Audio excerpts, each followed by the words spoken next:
Sejam bem-vindos ao podcast Gargalheira. Meu nome é Kleber Amanso. E eu sou o Matheus Gato. Estamos aqui para uma série de entrevistas, conversas com artistas afro-brasileiros. A cada programa, nossos ouvintes poderão acompanhar nossos passos, a formação de um acervo que registra reflexões desses artistas acerca de suas obras e o mundo da arte.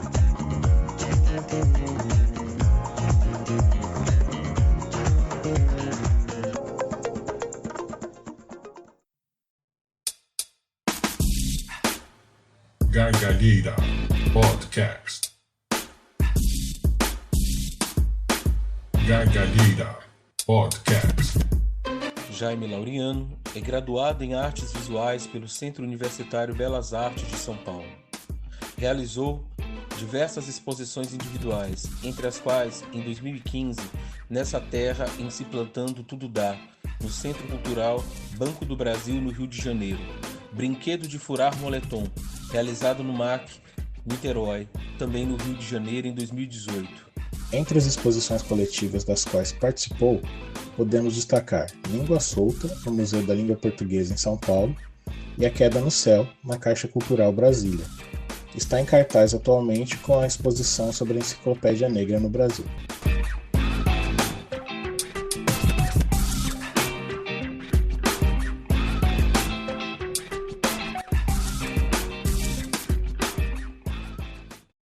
Bem-vindo, Jaime. Te recebi aqui no nosso podcast, o Gargalheira. É uma honra muito grande poder conversar com você. A primeira pergunta que eu gostaria de fazer é sobre a importância do mapa no teu trabalho. Ou seja, isso que aparece em Democracia Racial, Melting Pot, Purezas e Raças, Escravidão e Liberdade, alguns dos seus trabalhos que se tornaram bastante conhecidos. Então, a pergunta é: o que você quer cartografar esteticamente com a ideia de mapa? Boa tarde, muito obrigado pelo convite, eu me sinto honrado de estar aqui conversando com vocês. É sempre uma oportunidade muito boa para podermos juntos refletir sobre o que a gente está produzindo de história, né? E que história estamos produzindo. Ainda mais dentro de uma universidade pública que nos últimos tempos está sendo tão sucateada, principalmente com relação à população negra e população quilombola dos povos originários. Então é sempre importante reforçar as participações nesses fóruns de discussão para que a gente não perca esse lugar e as conquistas tão duras que a gente teve nos últimos anos. Indo agora direto para a sua pergunta, Matheus, a cartografia, para mim, ela iniciou com uma importância no ano de 2014, quando eu comecei a estudar como a deportação e trânsito de pessoas de África para trabalhar de forma de escravização aqui no território brasileiro, no território das Américas, modificou toda a questão do globo, né? Toda a questão do mapa e das divisões de poder, das divisões geopolíticas, e como isso instaurou o que a gente chama de modernidade, né? Como a modernidade foi instaurada através de uma grande violência e de uma opressão. Então,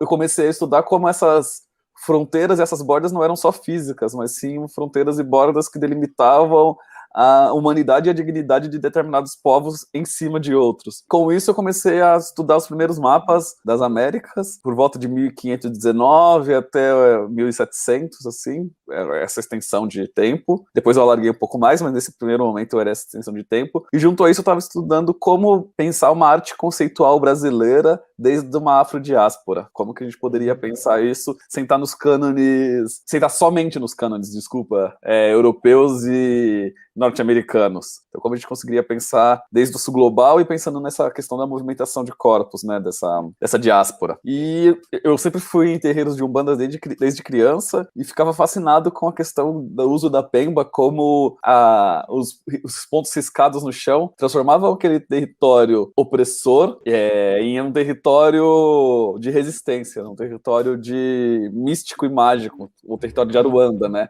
E como a partir daquele momento, ao fazer aqueles pontos riscados, negava-se o território brasileiro, o território colonizado, e fazia-se uma conexão simbólica e metafísica com o que poderíamos chamar de território mãe, assim, mas não território mãe África, mas o território mãe dessa espiritualidade. E com esses dois aspectos em mente, eu falei, se eu quero pensar uma arte conceitual brasileira, então, brasileira a partir da afrodiáspora, eu vou pensar nos materiais que já são utilizados como forma de resistências pelas populações negras ao longo dos séculos no Brasil. Então eu uni os mapas e uni a pemba para dizer que também a pemba ela é um movimento, um símbolo de resistência, mas uma resistência ela só é iniciada porque existe uma violência. Então, em primeira instância, a violência cria a Pemba, porque ela é uma forma de resistência e de continuidade das formas de culto e das formas de religiosidade e das formas culturais dos povos vindos de África para o Brasil. Então, o meu interesse em cartografar isso era cartografar a violência, como esses mapas eles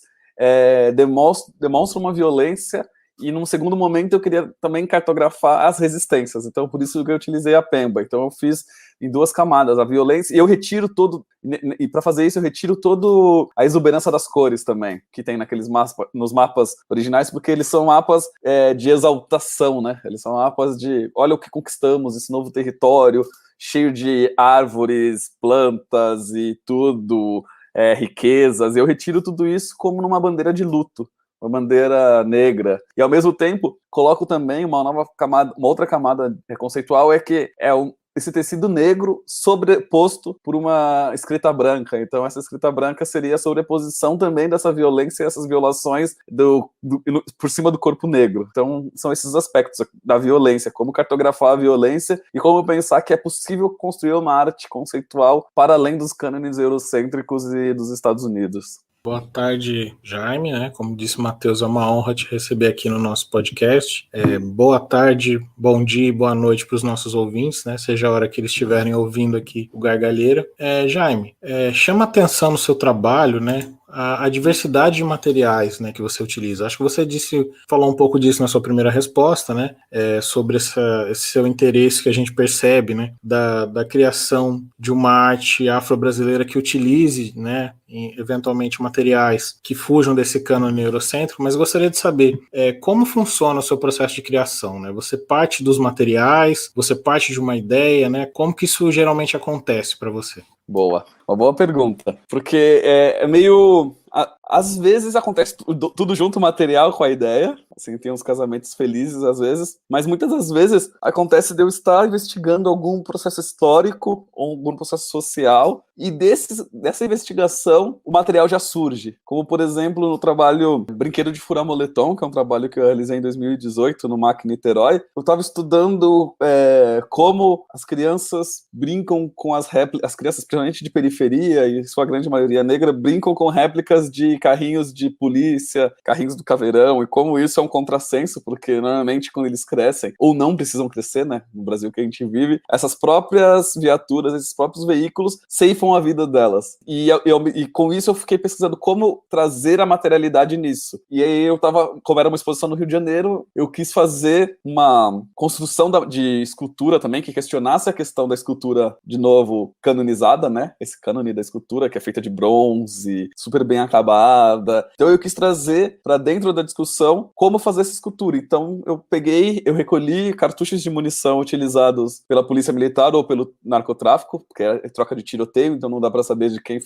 quem é o cartucho. Recolhi esses cartuchos e fundi esses cartuchos com latão para construir essas esculturas, para com isso dizer que esses brinquedos feitos com esses cartuchos representam a morte dessas crianças que brincam com esses brinquedos nas comunidades. Então aconteceu junto essa descoberta do material. E normalmente acontece assim, eu estou pesquisando e quando eu me sinto afetado pelo tema, ao ponto de realizar um trabalho, logo na sequência vem o material, como também foi na questão dos mapas, né? Como eu respondi na resposta anterior, na pergunta anterior. Eles não poderiam ser feitos de outros materiais porque eu queria denotar essa questão da construção, que o material também mostra uma resistência e mostra uma violência. Um outro exemplo é também com fundição, quando eu fiz um trabalho que chama Taça do Mundo é Nossa, que é uma reprodução da taça de Ulisses Rimet, que foi roubada, né? Então, eu estava estudando essa questão da taça ter sido roubada, é uma réplica. Então, o que é a questão de originalidade naquele símbolo que foi tão utilizado pelo governo Médici, por exemplo, durante a ditadura militar, para aproximar o povo e encobrir os assassinatos, as torturas feitas pelo governo. E, de novo, eu peguei, só que dessa vez, cartucho de munição do exército, para fazer essa taça. Porque eu queria, em ambos os trabalhos, mostrar como esses pequenos monumentos, se assim podemos dizer, eles são elementos estruturantes nessa dominação e nessa violência que a gente vive no Brasil. Ou seja, para mim o que mais interessa é como eu consigo dialogar entre a minha pesquisa, entre um tema, um objeto específico da pesquisa e os materiais. Por isso que são bem diversos. Eu faço filme, desenho, eu escrevo, faço escultura, faço gravura, me aproprio de outros objetos, porque para mim o que menos interessa é a fatura em si do objeto. O que mais interessa é como a fatura do objeto pode ser um disparador para questionamentos dos quais eu estava tendo na pesquisa. Então, a escolha, às vezes ela nem é muito arbitrária, às vezes ela se dá assim, e como, por exemplo, no trabalho que eu fiz em 2017, que chama Trabalho, que é uma composição com tapeçarias, camisetas, notas de dinheiro e outros objetos de uso cotidiano que reproduzem gravuras de Debré e de Rugendas. Então, eu tive um encontro com esse material, um amigo me deu um tapete, e a partir disso eu fui pesquisar vários outros materiais que tinham essas representações, para poder mostrar como a naturalização dessas imagens, elas contribuem para a naturalização e a normalização dos assassinatos de pessoas pretas e da subalternização dessas pessoas na nossa sociedade. Então, os materiais, eles vêm como realçadores de questionamentos. Jaime, em 2014, o Moisés Patrício, né, que foi nosso primeiro entrevistado aqui no Gargalheira, idealizou junto com o Peter de Brito aquela performance A Presença Negra, né?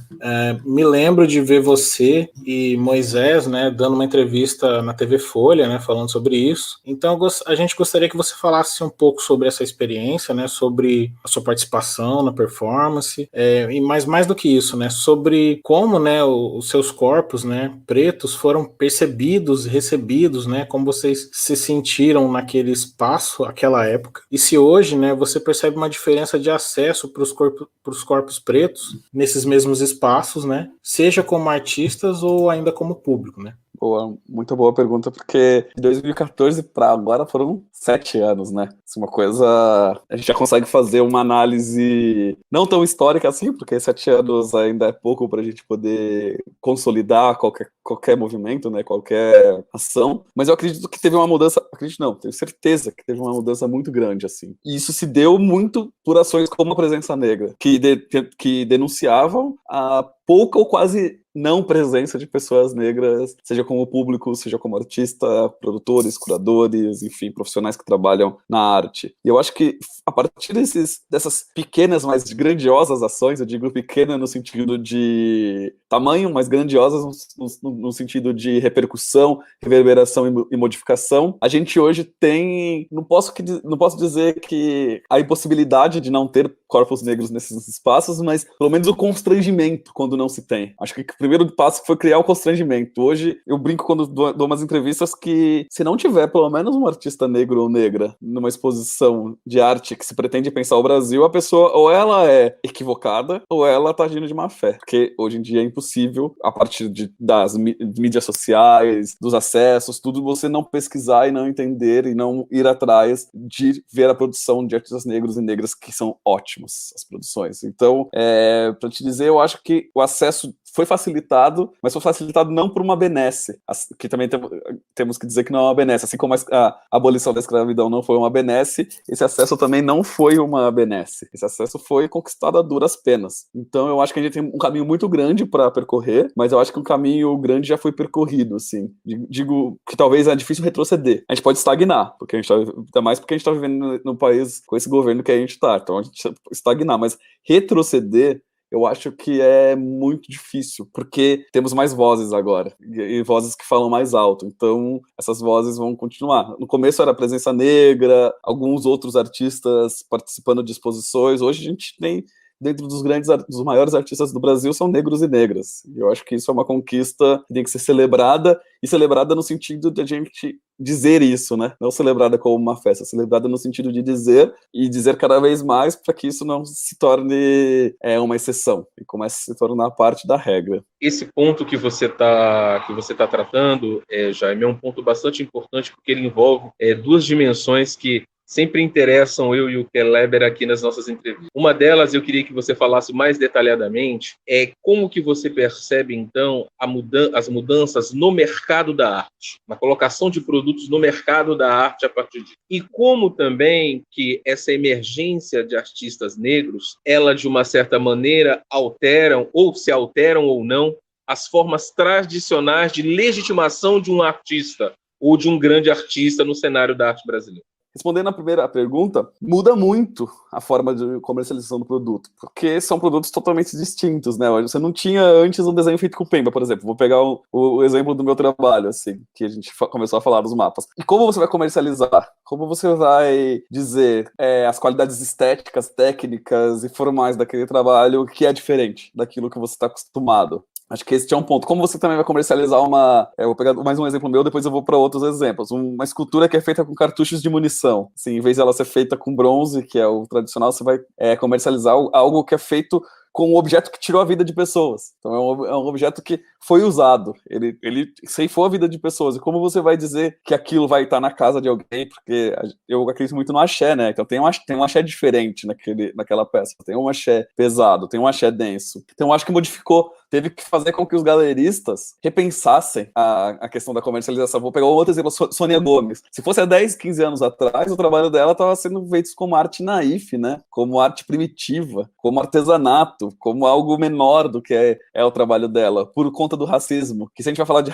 racismos, né? Que a gente pode falar desse racismo epistêmico, desse racismo estético que o Brasil tanto gosta de perpetuar, né? O racismo que dizer que coisas feitas por pessoas negras são artesanato, coisas feitas por pessoas brancas são arte contemporânea. Então eu acho que todo o sistema de arte teve que se rever. E, de novo, não teve que se rever por uma benesse, teve que se rever porque estamos falando do segundo maior país com população negra, né? Primeiro fora de África, e somos 53% da população. Então, como a arte brasileira contemporânea é arte feita por pessoas brancas, somente, como era 20 anos atrás, 15 anos atrás. Então, teve sim que se rever. E eu acho que isso foi muito benéfico para o mercado de arte também, porque o mercado de arte brasileiro estava saturado, ele estava cansado das mesmas representações, das mesmas imagens, dos mesmos temas, das mesmas formalizações. Então, eu acho que, certeza absoluta que o Brasil começou a crescer nos últimos 10 anos de novo como mercado de arte, porque ele se inseriu numa discussão global de se pensar as diásporas, né? De se pensar as diásporas. E se não tivesse se colocado nesse lugar, a gente estaria atrasado. Estaria como alguns outros países da América do Sul que ainda não fizeram essa virada. Eu estava vivendo em Portugal até 2 meses atrás, e Portugal está atrasado dentro do circuito de arte contemporânea mundial, porque não fez essa virada. Não foi lá para a sua própria história, não foi lá para a sua diáspora, como contribuiu para a diáspora, ou para os próprios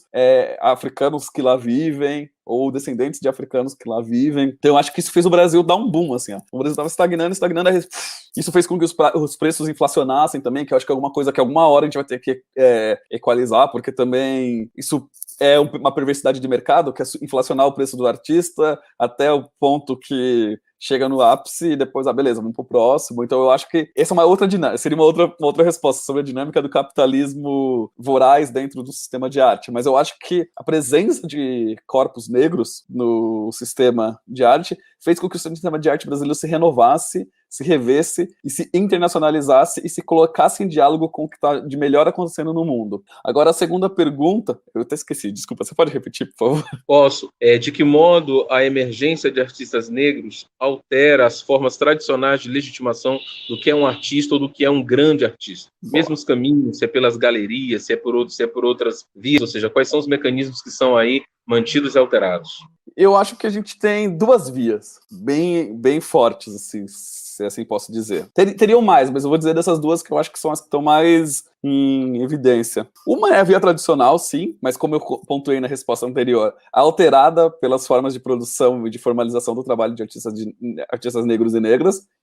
E a segunda via é a criação de galerias feitas por próprios artistas negros e negras, como a Roa Tour, o coletivo Trovoa, a plataforma 01101, sei lá, é um monte de número que eu sempre esqueço como pronunciar direitinho, mas é da Ana Beatriz Almeida, do Moisés Patrício.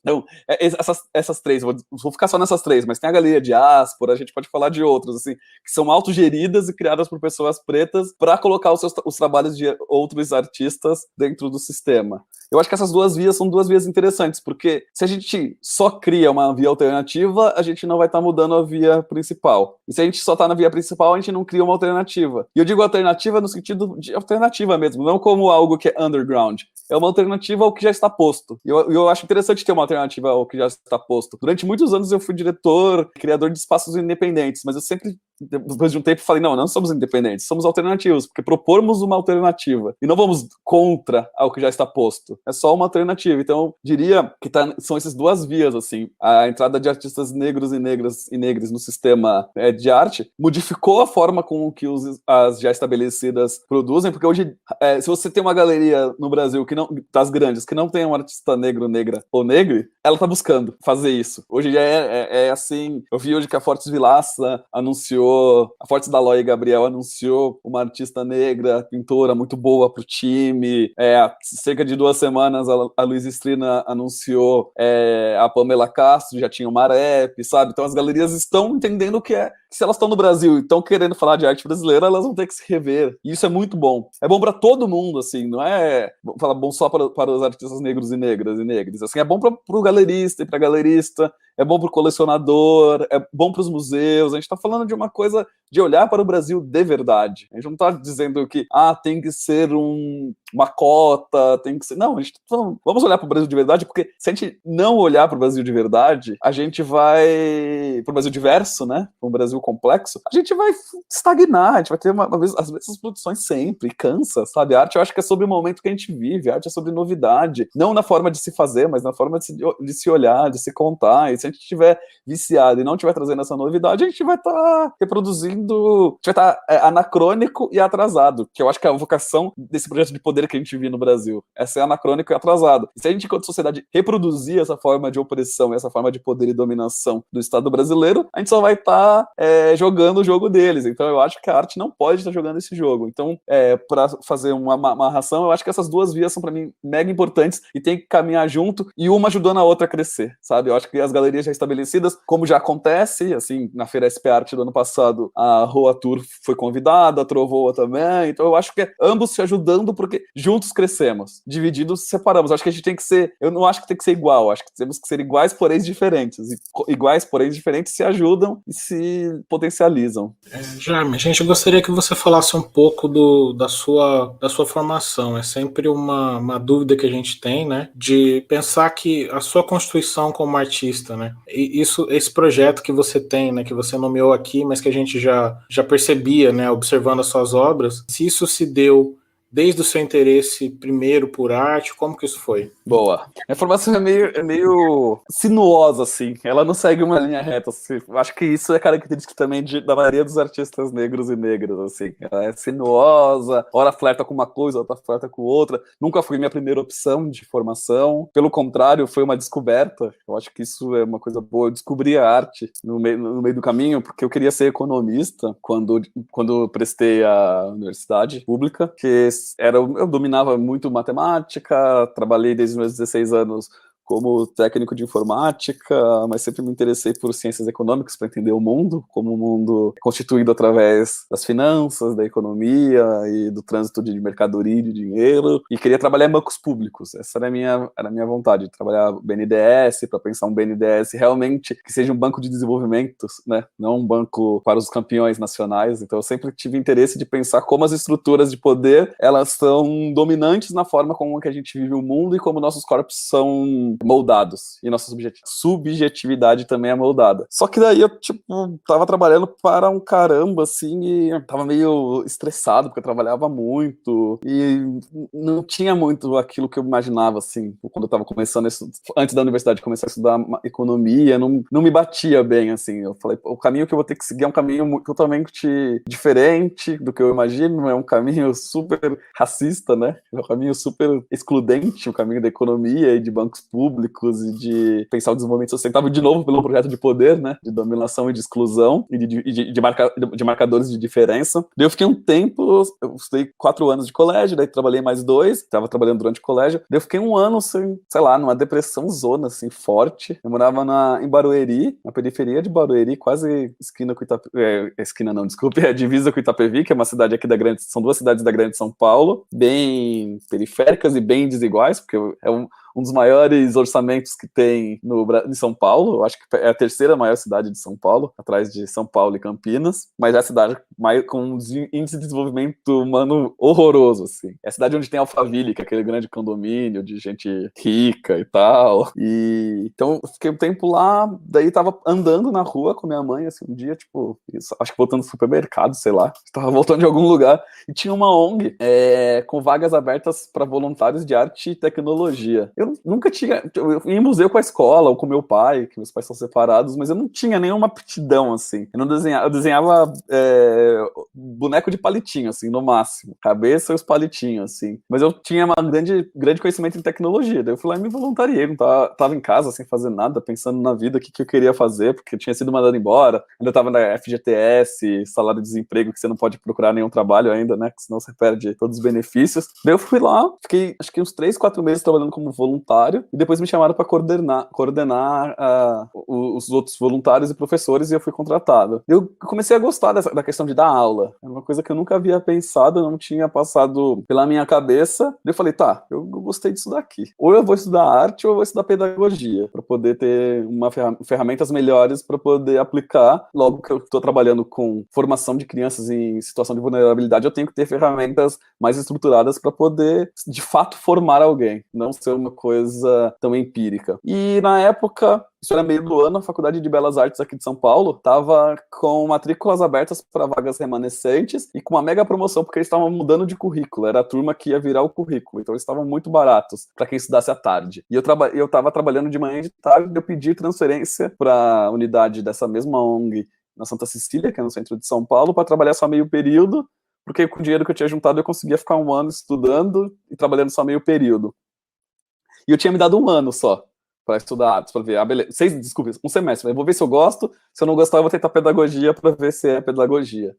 Daí no primeiro semestre eu falei, caramba, aqui eu posso juntar várias coisas que me interessam, pensar política, pensar educação e pensar formação, só que formação no sentido mais amplo, que não necessariamente seja formação dentro da sala de aula, uma formação que seja através de pensar imagens, de pensar formas. Então eu falei, beleza, eu vou continuar aqui. Eu vou estudar arte, porque é uma coisa que me tocou e que eu gostei. Daí já no segundo semestre, eu abandonei o trabalho, porque eu comecei uma pesquisa de iniciação científica na universidade, então eu ganhava bolsa, dava mais tempo de eu me dedicar à pesquisa e aos estudos, e comecei a participar de algumas exposições, de alguns salões de arte, algumas residências, e com isso fui desenvolvendo mais profundamente o que me interessava, que no começo se materializou como pensar cidades, porque eu tinha esse deslocamento entre Barueri e Vila Mariana, então eu vi nesse deslocamento as mudanças da cidade, como a arquitetura modificava totalmente, como isso modificava como o corpo das pessoas transitavam nesses lugares, então eu comecei a estudar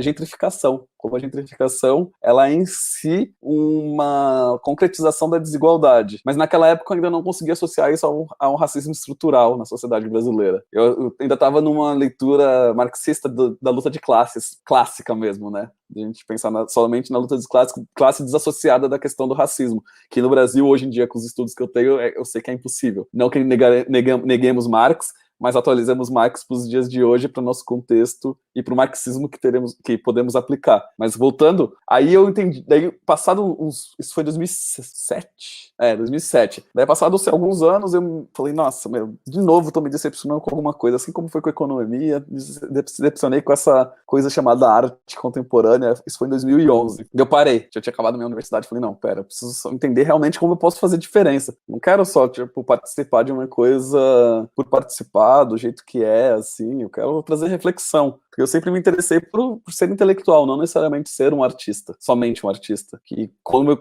eu pensei em fazer economia, também não queria ser somente um economista, eu queria ser um intelectual que atua dentro de uma área que é a área da economia. Daí eu tava meio perdido, de novo, né, como foi quando eu desisti de fazer economia. Eu fiquei o ano de 2011 e o ano de 2012 sem trabalhar com artes. Eu fui trabalhar com campanha política, fui trabalhar como redator de campanha política. E com um partido, eu falei, se eu quero trabalhar com isso, vou trabalhar com quem eu não acredito, que pelo menos não vou ficar decepcionado de novo. Então eu fui trabalhar com partido de direita, assim, não fui nem trabalhar com o Partido dos Trabalhadores ou com o PSOL. Falei, já que é pra se decepcionar, vou me decepcionar com algo que eu já sei que é ruim. Não quero mais uma decepção no campo de atuação. Mas foi super interessante, eu conto isso porque foi super interessante, porque aí eu fui entrar direto dentro da estrutura de poder que eu queria entender, assim, foi entrar na raiz do negócio, e eu escrevia discurso, escrevia posts para as redes sociais, assim, então eu tinha que vender a pessoa, né, uma pessoa que eu não acreditava e que eu sabia que era ruim, eu tinha que vender ela como algo interessante. E aí foi muito bom, porque nesse momento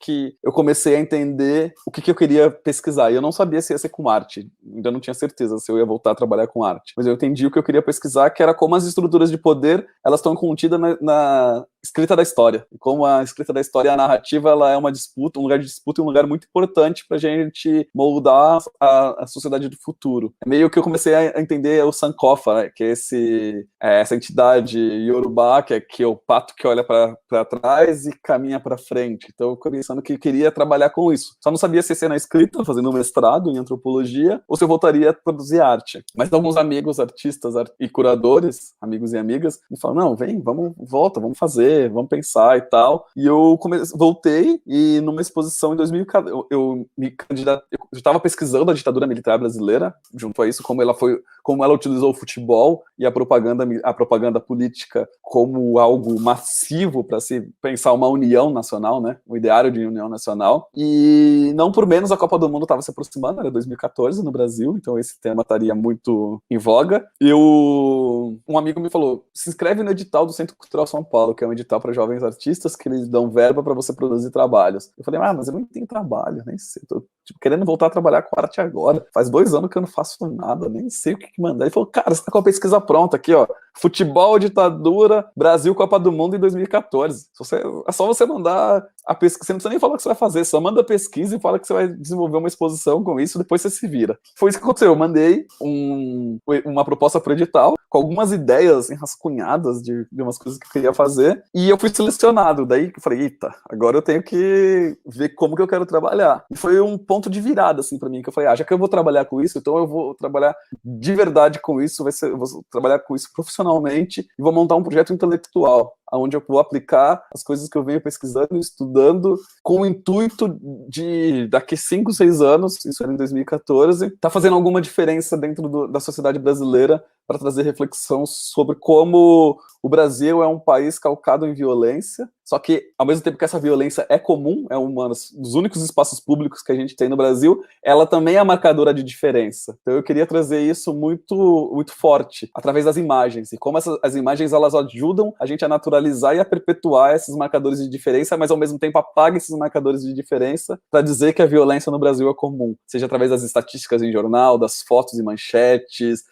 dos filmes, das propagandas institucionais. Então, foi nesse ano de 2014 que eu acho que minha carreira como artista, para mim, e não pro externo, se consolidou. Falei, não, agora eu sou artista, porque eu descobri como aplicar o meu projeto intelectual dentro da produção artística. Mas, de fato e de verdade, minha carreira se consolidou em 2016, 2015, 2016, quando eu ganhei 15, 16, 17, os maiores prêmios de arte contemporânea brasileiros, assim. E era um momento que, assim, sem pretensão e sem falsa modéstia, ainda não tinha uma emergência tão forte de artistas negros e negras no circuito de arte nacional.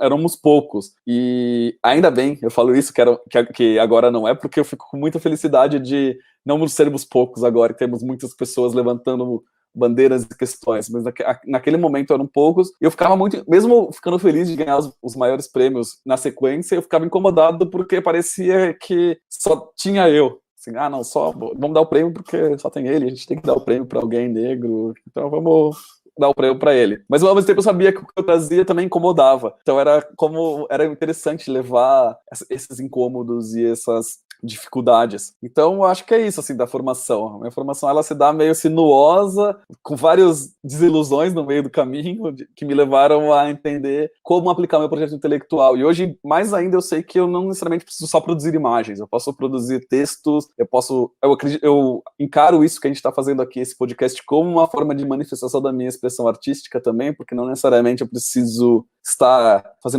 faturando um objeto, né? Também fugir dessa lógica da fatura do objeto, fugir dessa lógica até patrimonialista, mesmo que eu acho importante a venda de trabalhos, porque quem compra o trabalho está financiando a pesquisa, está financiando a continuidade, mas eu acho que a gente também pode pensar em outras formas de financiamento da pesquisa e da continuidade do Brasil, como que a gente tem raríssimas exceções de colecionadores e colecionadoras no Brasil que financiam a pesquisa e não necessariamente compram o produto, que eu acho que isso é o próximo passo, voltando na pergunta de modificação do circuito de arte. Eu acho que a presença de negros, negras e negros vai mudar também esse lugar onde você financia a pesquisa e não compra o produto. E eu acho que não é a de NFT que tem aí, criptoarte, não é isso, que ainda tem o produto nisso. Eu estou dizendo de como você financia e paga por uma imaterialidade, como você paga para alguém estudar como existe um racismo religioso, existe um racismo estético no Brasil, e não necessariamente isso pode virar uma palestra, isso pode virar um debate, não necessariamente virar uma peça da qual você se apropria. Então acho que a minha formação vai se dando também nesse lugar onde eu vou questionando me questionando como eu faço, o que eu faço e como eu posso contribuir mais pra gente pensar o Brasil, porque o que eu tenho até a tatuagem do Brasil aqui, o que me interessa mesmo é pensar o Brasil, assim, tanto que morando em Portugal quase 2 anos foi super importante, mas foi super difícil estar longe do Brasil, assim, porque o Brasil é realmente o meu problema e o meu amor ao mesmo tempo. Você falou, agora há pouco, dessa sua aspiração de ser um intelectual, ou seja, de ser alguém que atua no debate público brasileiro. Eu queria entender mais um pouquinho a formação dessa aspiração. Queria que você falasse um pouco sobre a sua história familiar. Queria entender o que seus pais faziam, o que sua mãe fazia, qual era esse ambiente que você tinha em casa. Queria entender se você nasceu negro, se você nasceu pardo, se você nasceu mulato. Eu queria entender um pouco como é que é o teu percurso de formação subjetivo também. Excelente colocação, porque assim, eu nasci de uma mãe branca e de um pai negro, um pai escolarizado e uma mãe não escolarizada, uma mãe que largou a escola na 3ª série para poder sustentar a família, ajudar a sustentar a família de 10 irmãos, e uma família cujo pai faleceu quando ela tinha 5 ou 6 anos, se eu não me engano, no interior do sertão de Minas, no Vale de Jequitinhonha, quase na Bahia, e eles vieram descendo, saíram da Bahia, foram descendo até chegar em São Paulo. Nas paradas que eles faziam, ficava um irmão. Assim, então, eles têm irmãos espalhados pelo Brasil, por várias partes do Brasil, porque o irmão casava com uma pessoa, começava a trabalhar, enfim. Eu conto isso para dizer que, por parte de mãe, tem essa questão do retirante, né? De sair do sertão mineiro, de uma cidade com 1000 pessoas, uma cidade super nada desenvolvida, e cair em Osasco. Depois dessa peregrinação, passando por Goiás, Mato Grosso do Sul, mais um pedaço de Minas, chegando em São Paulo, cai em Osasco, no auge do metalurgismo, né? Da ABB, da Bromoveri, da Osram, de várias dessas empresas instaladas em Osasco com um polo metalúrgico e de sindicalistas e tudo. Isso do parte de mãe. E parte de pai... Meu pai, ele não terminou o ensino superior, mas cursou o ensino superior. Meu pai é negro e ele é contabilista. Trabalha com contabilidade durante muito tempo. Hoje não mais, né? Aposentado, como minha mãe. Mas eu sempre... E meus pais se separaram quando eu tinha 4 anos de idade. Assim, e isso foi super marcante para mim, porque eu nunca tive essa constituição de família mesmo. Essa família nuclear, família de bem brasileira, né? Essa coisa que é alardeada a 4 ventos, mas que para quem é negro, a maioria das vezes não existe. Essa família nuclear, essa família de bem brasileira, ela é constituída por um pai que abandona os filhos, na sua grande maioria, ou um pai que por coisas sociais está encarcerado, ou foi assassinado, enfim. É uma família que não existe, essa família de bem brasileira, mas é que sustenta todo um projeto de poder, um projeto de nação. E eu vivi isso na pele, não existe essa família. Então eu não tenho conceito de família como pai, mãe, irmãos e tal. É minha mãe, eu e minha irmã, assim, minha família sempre foi isso. E é muito louco isso porque, na grande maioria, eu não me via como uma pessoa negra e racializada, por ter sido criada por minha mãe, que é uma pessoa branca, e por ter em meu pai alguém que me abandonou, alguém que nunca deu suporte. Então eu nunca tinha essa figura de um homem negro ou de uma família negra que fosse sustentáculo da minha existência enquanto ser humano. Mas eu sofria com racismo, sem saber que era racismo, que é mais perverso ainda, porque da família de minha mãe, ela tinha preconceito com meu pai, por ser negro, logo tinha preconceito com a gente também. E do lado de meu pai, ele tinha preconceito de classe com a minha mãe, por minha mãe não ser escolarizada, por minha mãe não conseguir ter formação de pensamentos tão elaborados assim. Então eu vivi nos dois lados uma coisa da formação da sociedade brasileira, só que eu não entendia aquilo, e aquilo eu comecei a entender isso há uns 10 anos atrás, quando eu comecei a trabalhar como artista, e venho trabalhando isso na psicanálise até hoje, como isso destruiu uma parte da minha subjetividade, mas construiu uma outra parte. Se é bom ou ruim, eu não sei ainda, é uma coisa que eu tô ainda entendendo, mas esse atrito entre esses dois lugares, de pensar uma questão de classe com minha mãe, e uma questão de formação cognitiva e uma formação intelectual, do outro lado pensar como a questão de raça, mesmo com meu pai tendo uma formação intelectual e cognitiva boa, os dois estavam na base da pirâmide, né? Tava ali no lugar onde sofre esse preconceito total, e isso foi muito formador da minha subjetividade, assim, eu sempre fui um homem magro, mais tímido, então eu sofria também com uma LGBTfobia desse patriarcado machista brasileiro, que me classificavam como homossexual, e eu não entendia nada, sabe? Então, eu acho que eu fui fazer, acho que não sei se eu vou fazer arte também, e minha arte lida com isso para entender todos esses traumas também, porque eu acho que, e isso foi muito claro quando em 2015 eu fiz minha primeira exposição individual na Galeria Leme, que é a galeria que me representa, e eu intitulei a exposição Autorretrato em Branco sobre Preto, mesmo que não tivesse nenhum autorretrato meu, não tinha nenhuma imagem minha, né? Nenhuma autorrepresentação, mas tudo ali era minha autorrepresentação, e desde então tudo que eu faço, eu encaro como, e aí foi o meu projeto intelectual, voltando para o enunciado da pergunta, o meu projeto intelectual se deu neste lugar, onde tudo que eu faço perpassa pelo meu corpo, e ele estuda como a história é escrita pelo meu corpo e como ela escreve o meu corpo. Então,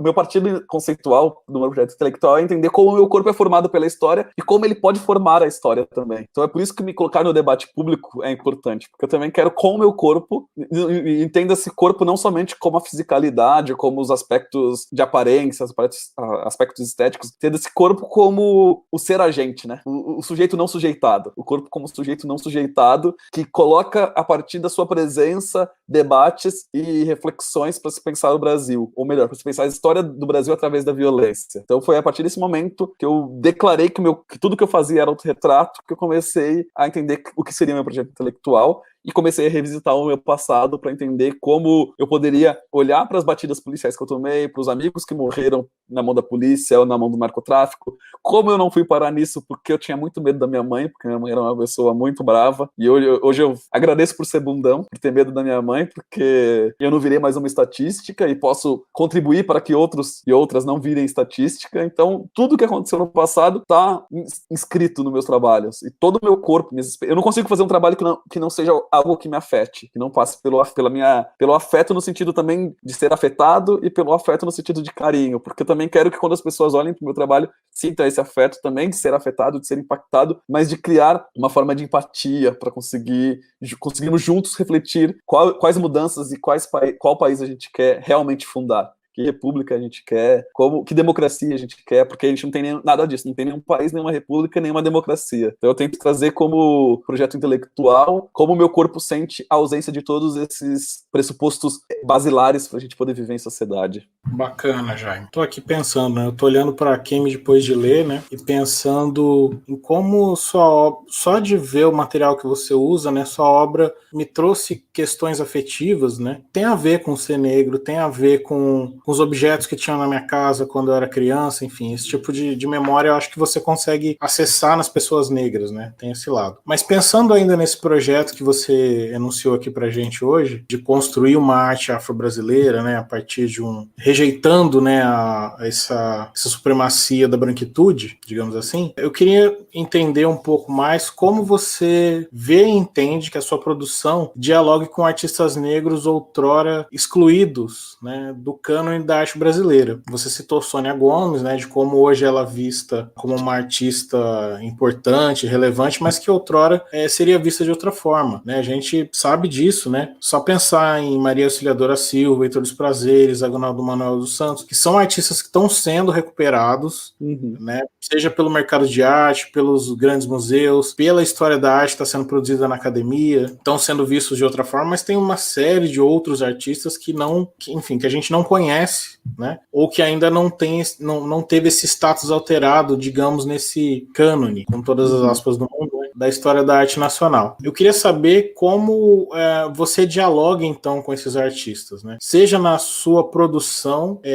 mais visível ou num plano que não seja tão perceptível aparentemente, mas que esse diálogo esteja acontecendo em algum lugar. Boa, a gente tá gravando aqui e tem umas imagens na nossa frente, né? Essa imagem do mapa, por exemplo, que tá na nossa frente, eu na minha universidade eu fui reprovado em desenho. Isso já é um dado, assim, de como não era visto como desenho. A questão foi a partir desses lugares que eu comecei a acessar, falar, tá, beleza, estão olhando através de uma régua e de um compasso tradicional, e eu não me encaixo. Então, como eu consigo usar isso como algo potente e importante para pensar? E foi nesse lugar que eu comecei a falar, tá, se não tivesse Rosana Paulino, se não tivesse Eustáquio Neves, se não tivesse ainda Manuel Araújo, Rubem Valentim, Mestre Didi e tantos outros como Agnaldo também, que é Agnaldo menos, que está sendo resgatado agora, mas Arthur Timóteo da Costa, alguns outros artistas negros e negras lutando para que em 2014 eu pudesse fazer esse trabalho ser reconhecido como arte contemporânea, eu estaria no mesmo lugar, assim, deles, sabe? E delas. Estaria no lugar de ter visto isso como artesanato, ou como arte-educação, como chamavam. Falavam que o meu trabalho era muito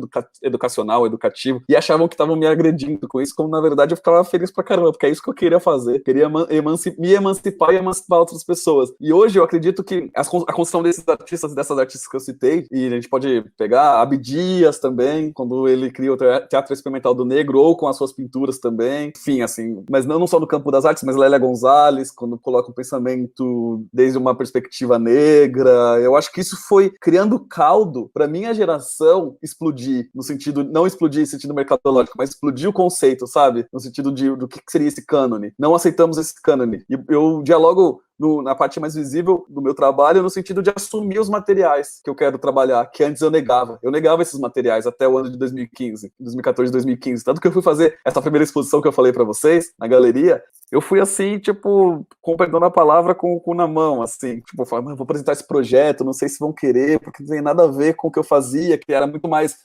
formatado dentro de uma discussão de arte contemporânea. Arte contemporânea clássica é duro de falar, né? Mas uma arte contemporânea já formatada, já formalizada, porque eu trouxe, por exemplo, placas sabe essas placas de frente de fazenda, que é Moinho Santo Antônio, Fazenda Bela Vista, tudo isso. Eu trouxe entalhada, feita por pessoas que entalham, por artistas que fazem esse tipo de entalhe. Eu pedi que eles entalhassem frases da polícia militar que continham racismo institucional, racismo policial, desculpe. E eu queria trazer essa estética para dentro da arte contemporânea, para dentro da galeria, para dizer que isso é fazer arte. Fazer arte é você lidar não somente com um tipo de fatura, é lidar com vários tipos de fatura, entende? Daí eu comecei a querer, por exemplo, tem uma escultura do Agnaldo que eu gosto muito, que está na exposição na acervo da Pinacoteca, que hoje é visto como arte, mas antes não era. E eu tô dizendo isso porque também é um entalhe, também é um engrave. E se não existisse esse reconhecimento tardio, acho que o trabalho que eu faria ia estar no mesmo lugar, assim, sabe? Ele não ia fazer esse trânsito entre sair do embu das artes, feito por um artista, passado pelo meu olhar estético e conceitual, para criar esse diálogo entre as frases e a materialidade, para depois estar dentro do espaço de arte contemporânea. E quando eu falo isso é porque pouca gente consegue olhar meu trabalho como arte conceitual, porque ainda existe um preconceito e existe um establishment do que é arte conceitual, que é arte conceitual feita por artistas que dialogam com uma história da arte, sabe? Eu acho que quando eu pego isso, eu não quero dialogar com uma história da arte, eu quero dialogar com histórias da arte. Eu não nego essa história da arte eurocêntrica já canonizada, mas eu também vou para uma história do artesanato. Minha mãe sempre fez artesanato, que é um jeito pejorativo de falar que aquilo não é arte, né? Que é feito por pessoas que não são escolarizadas. Ela sempre fez artesanato e sempre ela abordava, ela fazia, porque ela trabalhava em vários empregos para conseguir sustentar eu e minha irmã. Ela abordava vestido de noiva, fazia pano de prato, fazia crochê, bordado, vendia Yakult, saía fazendo um monte de coisa, fazia cortina. E essa visualidade do que a gente pode chamar, entre aspas, mais precário, me interessava pensava muito, que tem uma visualidade também brasileira. E quando eu fui fazer artes, eu neguei isso durante muito tempo. Eu neguei essa visualidade porque eu achava menor, que eu achava errada, que eu achava que não tinha, como já disseram pra mim, um acabamento muito bem feito, não tinha materiais nobres para construir aquele tipo de trabalho, não dialogava com a grande história da arte mundial. E durante muito tempo isso me, sabe, porque é um tipo de, não, sabe, não, é um tipo de racismo, né? É um tipo de destruição de subjetividade, é um tipo de destruição de construção de pensamento. E eu sucumbi a isso durante um tempo. Até o momento que, quando eu retomei o projeto intelectual, eu falei, não, eu vou, pelo contrário, assumir mais isso. Eu quero ter um pragmatismo pedagógico, pragmatismo educacional, e quero utilizar materiais que não são ditos materiais nobres. E quando eu vou fazer a escultura do brinquedo de furar moletom, é assumir isso, tipo, vou fazer escultura com algo que é tenso, com algo que não é os materiais nobres. E dialogando com esses artistas que você colocou, tipo Maria Auxiliadora, eu acho que é assumir mesmo que a gente faz diferente. Isso não é ruim. Eu não quero ser igual, eu não quero ser mais um, eu quero ser eu. Eu não quero ser igual nem a outro artista negro e negra, porque somos totalmente diferentes. Então, eu acho que, até voltando algumas perguntas atrás, isso também vai mudar e está mudando o sistema da arte brasileira, porque são visualidades incríveis, mas são visualidades totalmente distintas do que se está acostumado. E eu acho isso muito bom, muito, muito bom. E eu acho que a gente vai ter um aumento mais ainda, sabe? Eu acho que daqui 2 gerações, eu tô com 36 agora, já tô quase 2 gerações de quando eu comecei, assim, 1 geração e meia. Daqui 1 geração e meia, 2, a gente vai ver uma profusão de visualidade, trazendo o afrofuturismo mesmo para dentro da produção, trazendo coisas e dialogando com outras partes do mundo que não necessariamente o norte global, sabe? Eu acho que a gente tá indo para esses lugares, seja na fotografia, como o Ayrson faz, que já veio aqui também, sabe? Eu acho que... E a gente tá se comunicando todo mundo, é uma rede, né? Uma rede de cosmovisões, eu acho que isso é bem bonito. E eu acho que isso que acontece no não visível. É quando a gente abre, por exemplo, umas coisas que eu sempre faço quando me convidam para alguma exposição e eu acho que não tem nada a ver, eu indico sempre um artista negro ou negra pra pessoa aí, porque eu acho que tem tudo a ver. Eu não acho que eu tenho que aceitar tudo, só pra participar. De novo, falando da questão dos prêmios, que eu falei no passado, que eu ficava, na pergunta passada, que eu ficava, puta, só eu ganhando prêmio, não sei o quê. Hoje, vocês me convidam, eu falo, não tem nada a ver comigo, ó, mas tem essa pessoa aqui, ó, que vai cair perfeito. Eu sempre tento indicar pessoas jovens que estão começando, porque eu sei da importância que é pra conseguir construir uma carreira, a dificuldade. Então, é nesse lugar, tem o que fica visível no meu trabalho e o que não fica visível. Por isso que eu me coloco, eu acho, como intelectual, porque tem várias pontes e várias, assim, pensando nesse intelectual orgânico mesmo, né, que atua na esfera pública e que ora aparece, ora cria estrutura. Então, nesses lugares, o diálogo também com esse não cânone. E que daqui a pouco vai virar um cânone também, porque eu acho que a produção negra internacional, ela vai deixar de ser chamada de produção negra, espero que dentro em breve, ela deixa de ser, porque a gente não fala produção branca, né, espero que dentro em breve deixe de ser chamada de produção negra e seja chamada de, tem alguma outra forma de categorização, mas categorização no sentido bom. A produção, como a gente tem pós-estruturalismo, estruturalismo, se a gente pensar um sistema de pensamento advindo e oriundo dessas formas novas, essas novas cosmovisões.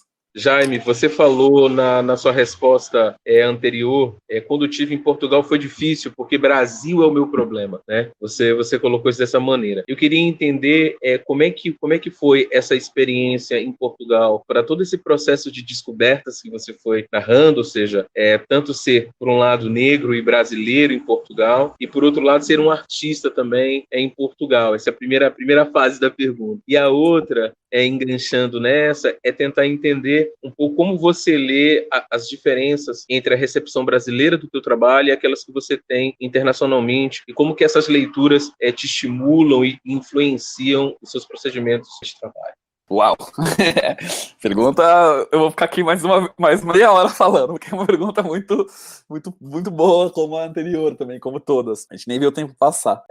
Estar em Portugal foi tenso, assim, em resumo a palavra foi tenso, por vários aspectos, porque uma pandemia no meio do caminho também, né, isso fez a experiência também ficar louca. Estar enclausurado dentro de um país que não é o meu, e de um país que toda hora que pode, quer demonstrar que eu não sou de lá. Acho que isso em qualquer lugar, ser imigrante é assim, mas quando você está imigrante numa língua, num país que tem a mesma língua que o seu, é pior, porque você fala a língua, mas não fala, porque a partir que você abre a boca, as pessoas entendem que você não é de lá e elas fazem questão de demonstrar usando palavras, por exemplo, que têm significados distintos e falando que você está falando errado. Acho que isso também foi uma coisa que eu comecei a entender, esse racismo linguístico, né? Racismo do idioma, um racismo idiomático da comunidade de língua portuguesa, da CLP. Mas foi importante para entender como a gente está no aspecto de discussão filosófica, no aspecto de discussão historiográfica, no aspecto de discussão artística e no aspecto de discussão social, anos-luz de Portugal, anos-luz, assim, é como, não tem nem como colocar numa régua, assim, a diferença,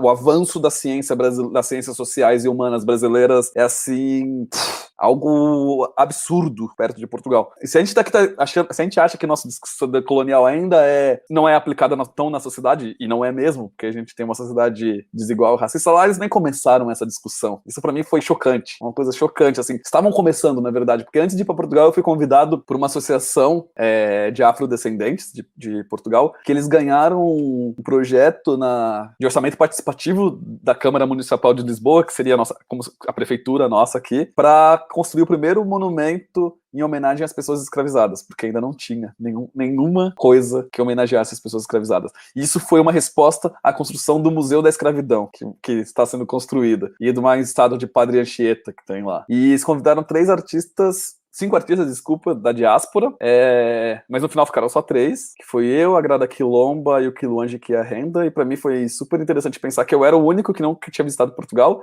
eles dois cresceram eu estudaram em Portugal, achei, legal, chamar alguém que não tenha uma relação com Portugal, nunca tinha pisado em Portugal, massa, vou pensar um monumento. No final, e foi muito interessante o processo, porque quem votou no monumento vencedor, foram as próprias pessoas das comunidades de afrodescendentes, então foi uma escolha popular, eu achei isso muito mara, porque aquelas pessoas que vão ser representadas pelo monumento escolheram o monumento que melhor represente elas. Eu achei isso de uma sagacidade, de uma inteligência muito boa. Ganhou o monumento do Quiluange, que vai ser construído agora, mas eu coloquei isso para dizer que, tipo, eles me conheciam em Portugal. Era uma coisa que o meu trabalho circula mundo afora, já fiz dezenas de exposições fora do Brasil nesses últimos anos, então eles conheciam, mas eu só fiz uma exposição em Portugal, uma única, participei de uma única exposição, porque não se discute isso, se discute muito pouco as coisas que o meu trabalho tangencia e que o meu trabalho aborda. Então foi muito difícil para mim ser artista em Portugal, mas ao mesmo tempo foi muito bom, porque me trouxe muito material de sair conversando com as pessoas. Por exemplo, você fala de colonização e de racismo, até para as pessoas escolarizadas, para as pessoas com nível superior que se dizem de esquerda, porque Portugal se diz um país de esquerda, mas não toca. Para mim não existe um país de esquerda que não toca na ferida colonial. Isso é um país de direita disfarçado, ou é uma esquerda europeia, né, que é a esquerda que não toca nos projetos coloniais, assim. E até as pessoas que se dizem de esquerda, quando você falava de colonização e como a colonização afeta os processos de construção de subjetividade, de sociabilização no Brasil, as pessoas falam, não, espera aí, eu não tenho nada a ver com isso aí não tem nada a ver comigo. Eu falava, querido, eu não tô falando com querida, eu não tô falando com você, eu tô falando com o seu país, entenda que é o país, o processo de construção do seu bem-estar social é calcado na morte de milhares de pessoas. E eu não tô dizendo que você é escravocrata, que você construiu esse projeto. Estou dizendo que o que você tem de bem-estar social hoje, essas ruas, toda essa segurança, é oriundo desses processos coloniais de escravização. E tudo bem eu não tô te julgando, eu não tô aqui no tribunal para falar assim, você tem que me dar 20 mil euros para poder viver aqui. Estou dizendo que você tem que entender que esse racismo é muito forte, existe aqui. Ele é sutil, mas ele é mais perverso por ser sutil. Por exemplo, tem poucas pessoas negras. Eu vivia no Porto. Tem poucas pessoas negras vivendo no Porto. Isso, para mim, era assustador. Eu falei, cara, Portugal colonizou a porra toda, escravizou pra caçamba, foi o país que mais escravizou, e não tem essa volta, não tem essa reparação. Dentro da universidade, que eu fui com a minha ex-companheira, não tinha programas de acolhimento para alunos de mestrado e doutorado das comunidades da CLP. Tinha um desconto na mensalidade. Não é que você dava uma bolsa e ainda dava um dinheiro para as pessoas estudarem. Você tinha descontos na mensalidade. Isso incluía pessoas brancas e negras da CLP, não era necessariamente só pessoas negras. Então brasileiros brancos entravam no mesmo filão de pessoas negras de Angola, que foi só há 40 anos a independência. Então, tipo, era uma coisa estranha, assim, porque é um país governado por um partido socialista, um país que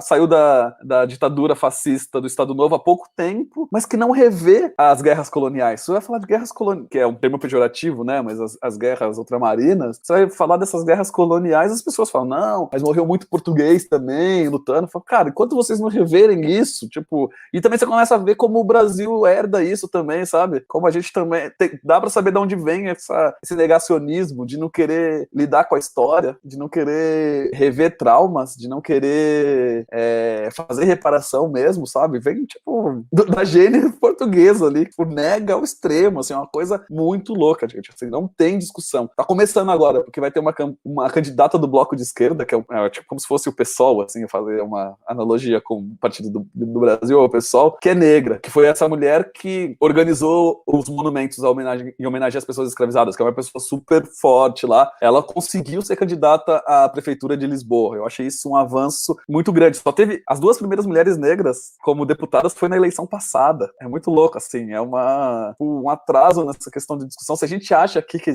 é difícil a gente ter políticos e lideranças a nível nacional negras, no país foi a fonte dessa coisa que a gente vive aqui, né, desse racismo, é pior. Então foi interessante esses 2 anos estar lá para perceber isso. E perceber como eu queria estar no Brasil, como eu queria estar aqui, porque eu tenho já uma relevância aqui, tenho relevância fora do Brasil também, mas o que eu quero construir é aqui. O que eu quero mudar é aqui. Eu quero mudar a sociedade brasileira. Eu não quero chegar em Portugal e construir uma mudança em Portugal. Se eles quiserem discutir o meu trabalho, eles me conhecem, eles me chamam e a gente vai discutir lá, mas a efetividade das discussões, da aplicabilidade das discussões que eu quero ter é aqui, desde aqui para aqui. Ainda mais no ano de 2022, que é o nosso próximo ano, que é um ano ímpar, para todo mundo que estuda história sabe que vai ser um ano que a gente não vai viver só daqui 100 anos de novo pra gente viver um 2022 de novo. Bicentenário da independência, centenário da Semana de Arte Moderna, revisão das cotas raciais nas universidades, eleição pra gente tirar um governo protofascista, genocida, e que ataca sim as populações negras e LGBT e povos originários. Então é o ano que todos aqueles que amam, pensam e querem construir um país chamado Brasil tem que estar aqui. Então eu não poderia estar em outro lugar, assim.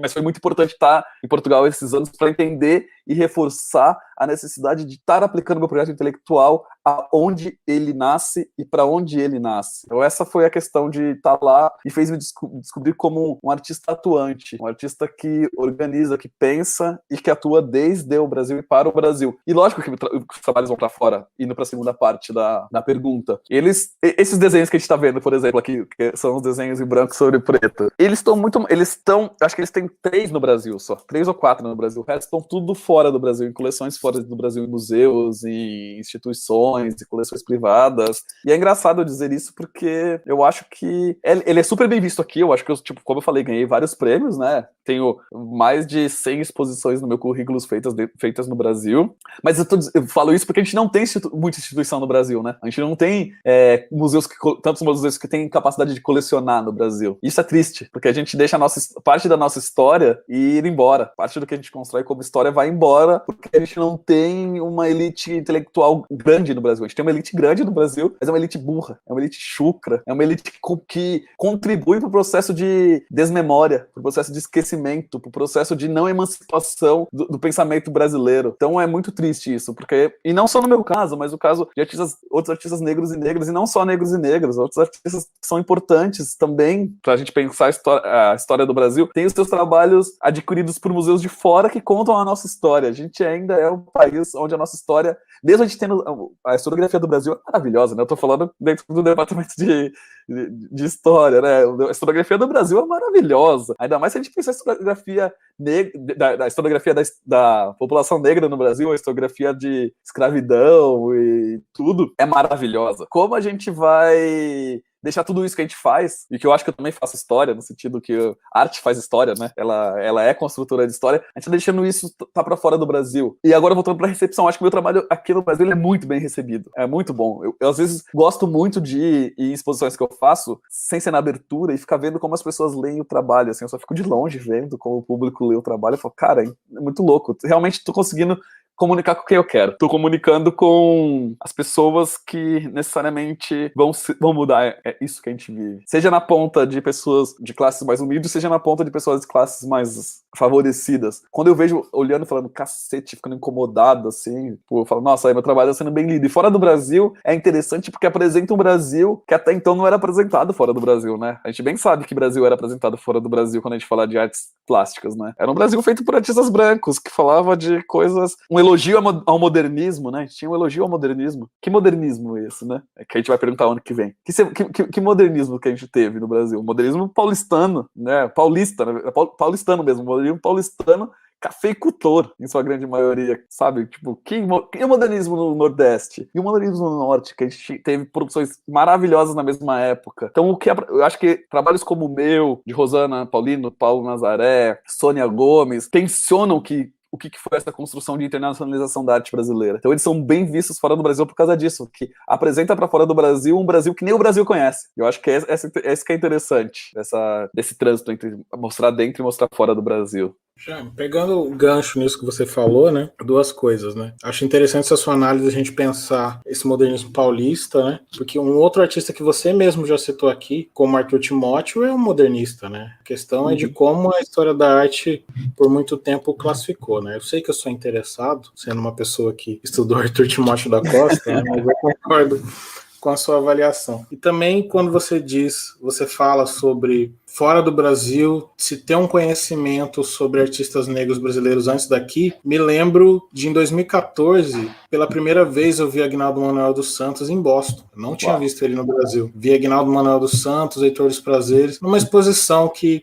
tentava trazer os artistas afro-brasileiros, criar uma ideia de arte afro-brasileira, trazendo artistas que se considerava naif aqui. O nome da exposição não ajudava muito, mas enfim, de qualquer maneira, era trazendo eles num espaço de expositivo de prestígio, e era uma exposição que mostrava eles como parte da coleção, junto com outros artistas afrodiaspóricos, né? Os artistas negros estavam todo mundo na mesma coleção. Mas ainda só insistindo nessa questão de Lisboa, eu gostaria de saber se você produziu nesse período que você teve em Lisboa, e se essa sua produção falava sobre Brasil, né? Eu acho que a sua obra, ela traz uma unidade, vou fazer uma comparação aqui, né?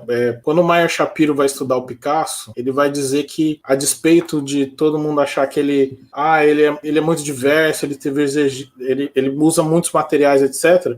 Eu acho que você também faz isso na sua obra, você usa muitos materiais, etc. Mas eu consigo ver uma unidade, né? Você vê uma obra, duas, três do Jaime, eu consigo sacar se é do Jaime ou não. Não porque você se repita, mas porque você tem um incômodo com a maneira, esse incômodo que você está expressando aqui hoje verbalmente, fica visível na sua obra, esse incômodo com o racismo, esse incômodo com o colonialismo, né? Então eu gostaria de saber se as obras que você produziu, se você produziu alguma obra na Europa, imagino que sim, se elas, de certa maneira, captaram um pouco desse incômodo que você teve com a experiência europeia, ou se foi uma avaliação sobre o que você estava vendo no Brasil e você tentou apagar esse incômodo com a experiência europeia e só pensou no racismo brasileiro mesmo. Nossa, excelente pergunta, porque eu fiquei travado.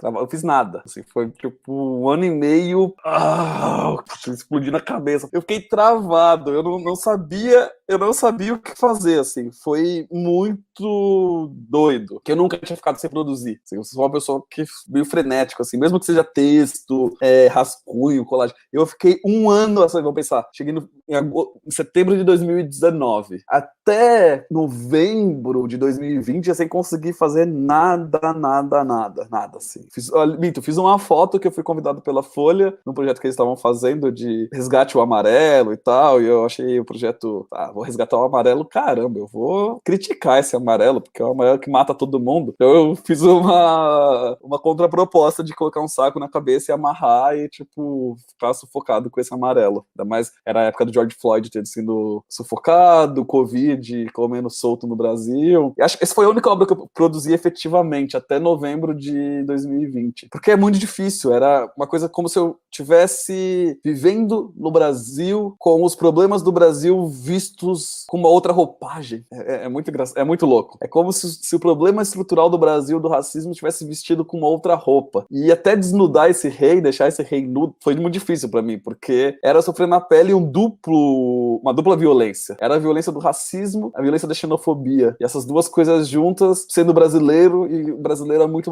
mal quisto em Portugal. Porque tem uma terceira via, que é a via da inveja, que o Brasil superou.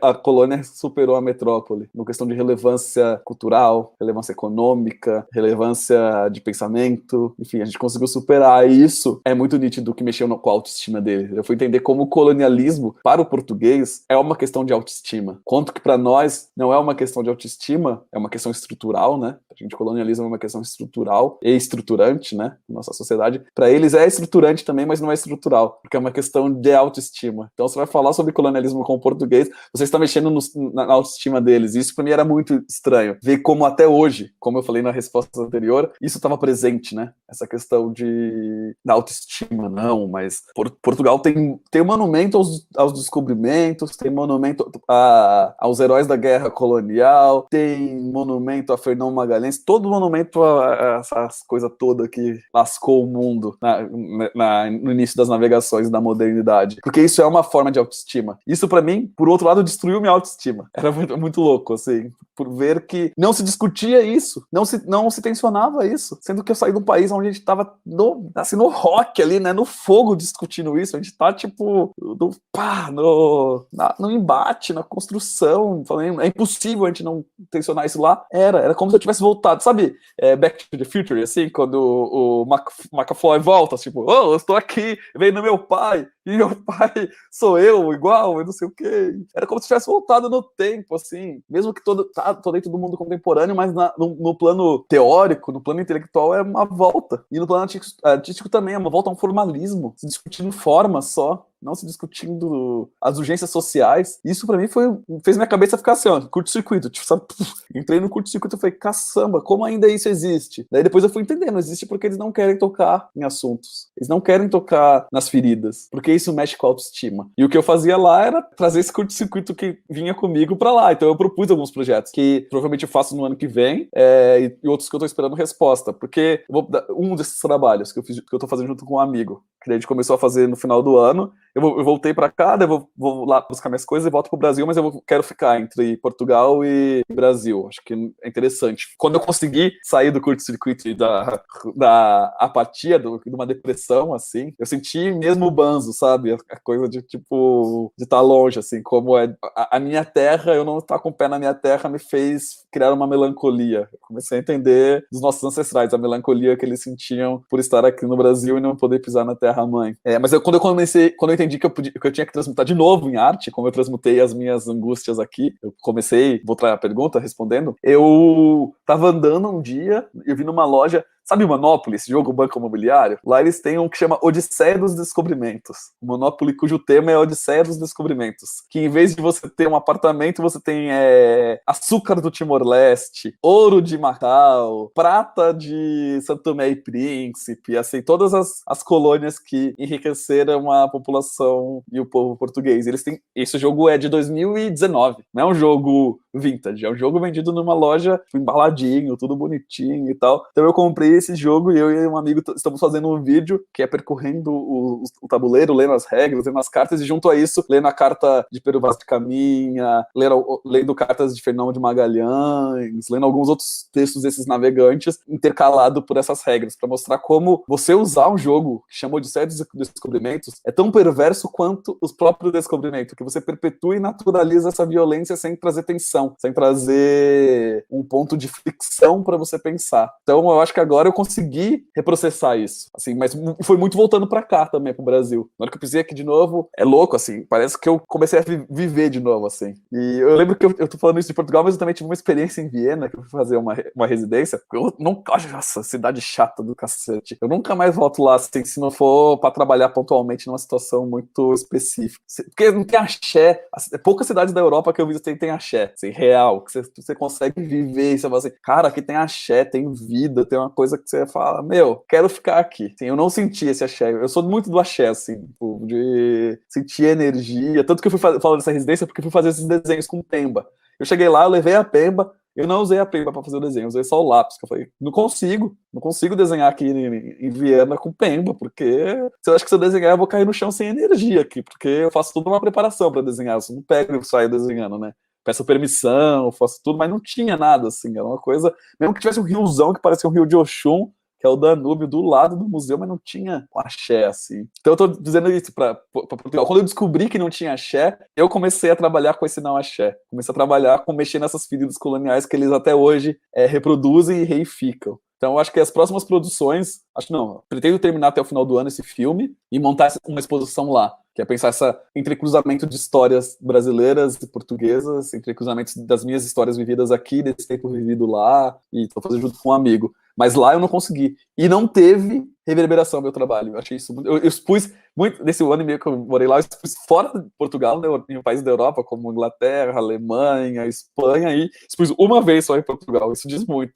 Sendo que minha carreira já é consolidada nacional e internacionalmente, assim. Isso já diz muito como eles discutem e encaram a questão decolonial. Ou como não encaram, né?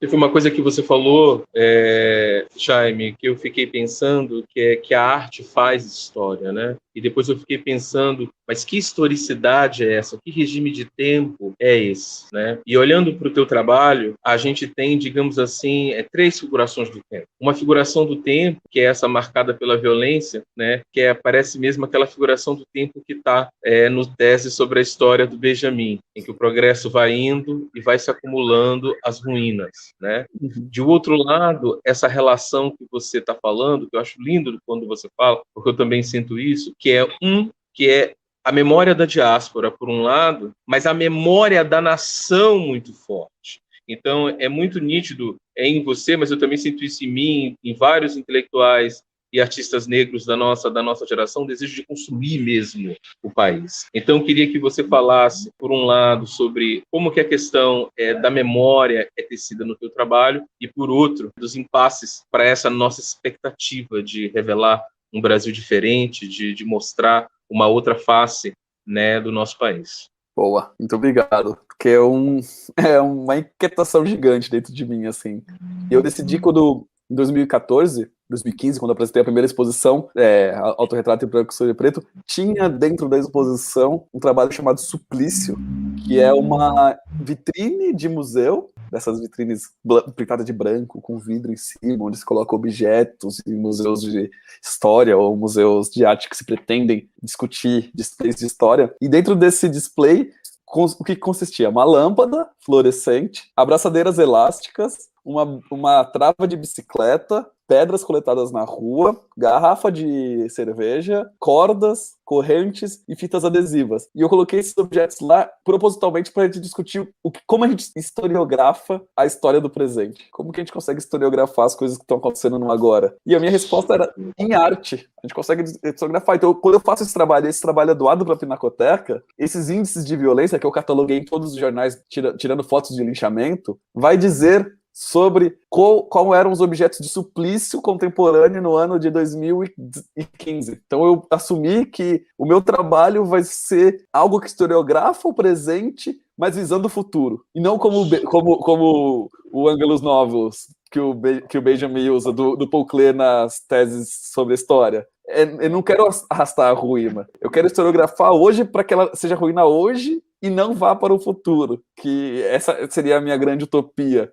Ao historiografar esses objetos, é dar luz a eles, que eles já estão sendo usados hoje em dia, e que eles são atualizações daqueles objetos de suplício e de serviço do colonialismo e do período de escravidão. Então, eu assumi que o meu papel de historiador enquanto artista, ou de artista enquanto historiador, é fazer uma coisa que é difícil fazer quando você é historiador estrito sensu, que é historiografar ou historiocizar o presente, porque a gente pode cometer erros, e eu assumo que eu vou cometer erros, porque o erro também faz parte da construção da narrativa, o erro também faz parte da construção da subjetividade, o erro também faz parte da construção de país, porque um país que não quer errar é um país eugenista, né? É um país que quer buscar igualdade. Eu não quero buscar igualdade, porque a igualdade é igual a eugenia. Eu quero buscar a diferença. Somos iguais perante a lei, mas somos diferentes perante a sociedade. Então eu assumo os erros de... Amanhã, eu tenho trabalhos que eu olho e falo, tá, não era esse tipo de história que eu queria passar, não era esse tipo de história que eu queria documentar. Mas foi importante porque, como foi colocado na pergunta anterior, dá para ver essa unidade, né, de material. Dá para se ver essa unidade e olhar para um trabalho e falar, não, tá, esse trabalho aponta esse lugar que aponta para esse outro. Então, quando eu também, voltando até à primeira pergunta dos mapas, né, que eu quero historicizar com os mapas, é isso, é como a gente consegue, hoje em dia, sem querer ser progressista no princípio ruim de progressista, que é vislumbrar um progresso, mas sim no sentido como a gente consegue hoje em dia olhar e apontar as possibilidades de construção da história do que a gente está vivendo hoje. Então, não só esperar 10 anos para a gente olhar, 10, 20 anos para olhar o que aconteceu. Então, eu estou tentando contribuir, dando material para que em 10 anos as pessoas não precisam ir em fonte primária, pode ir numa interpretação tal. E nesse sentido, que eu acho que esses múltiplos camadas de tempos que trabalham, eu acredito muito no Sankofa. Essa entidade, para mim, é uma entidade que, para mim, é o artista. O artista, para mim, é o Sankofa. Ele tá olhando... O artista, não só o artista, o historiador, aquelas pessoas que se colocam, sociólogos, antropólogos, aqueles que se colocam a pensar o país. Eles são sankofas, porque eles estão apontando os pés para frente, então o caminho é para frente, porém a cabeça e os olhos estão para trás. Mas isso não impede da gente andar para frente. Então acho que no meu trabalho, essas múltiplas camadas de tempo, que eu acho que é o jeito que eu mais gosto, eu sou de Umbanda, de Candomblé, tô do Candomblé agora, essa circularidade de tempo, onde o tempo não existe, né? Essa noção de o tempo é uma entidade, ele não é uma racionalidade, né? Então, pensando em outras cosmovisões, para dizer que eu tenho acreditado cada vez mais e tentando colocar cada vez mais no meu trabalho o conceito de imaginação. A gente deixou de imaginar. E a gente, ainda mais como o povo preto, ou povos indígenas, originários, o que a gente fazia era imaginar. Imagine na escravidão como que era se a gente não tivesse imaginação. Não teria a possibilidade de construção de projeto de liberdade. Uma pessoa falou, eu quero ser livre. Isso é uma imaginação muito louca dentro de um processo de uma sociedade escravista. E eu acho que isso a gente foi perdendo com o estado opressor que a gente vive nos últimos 132 anos, né, de república que a gente foi perdendo essa possibilidade de imaginar. E se a gente não imaginar, a gente vai cair. Já estamos caindo, né? Como a gente não consegue imaginar que o Bolsonaro não pode sair do poder? A gente acha que ele não pode. E quando a gente acha que a gente não pode, a gente não consegue imaginar, a gente já está sendo perdido. Então, acho que meu tempo vem nesse lugar da imaginação. Olhar para o passado como o Sankofa mesmo, para não ficar lá, mas para olhar para a imaginação e para as resistências, para as lutas e para esse pezinho ir andando sem precisar olhar, sabe? O pé que vai andando sem precisar olhar. E daí, voltando nessa questão do consumir o país, eu acho que para mim é muito importante consumir o país, no sentido não capitalista, né, do consumo, mas no sentido de estar presente no país, estar vivendo o país, estar sentindo o cheiro de gente, sabe? Eu tô muito mal nessa pandemia, que não dá mais pra sentir cheiro de gente, de estar ali no samba, de estar ali numa feira, tá tipo nos mercados populares, tá indo visitar coisas, conhecer outros saberes, transmitir os meus saberes também, sabe? Então eu acho que pra mim esse lugar é o mais importante. Eu sou um artista que não consigo ficar muito no ateliê, assim, eu vou pro ateliê só na hora que eu tenho realmente que faturar um trabalho. O resto eu gosto de estar em arquivo, gosto de estar tomando cerveja com as pessoas, gosto de ir no barbeiro, sei lá, sempre que eu vou numa cidade, eu adoro ir no barbeiro da cidade pra, tipo, faz a barba aí, você fica só ouvindo, você começa a captar, aí você vai na praça, umas coisas que pra mim me encantam, tão ou mais do que os livros que eu leio, tão ou mais do que as exposições que eu vejo, assim, sabe?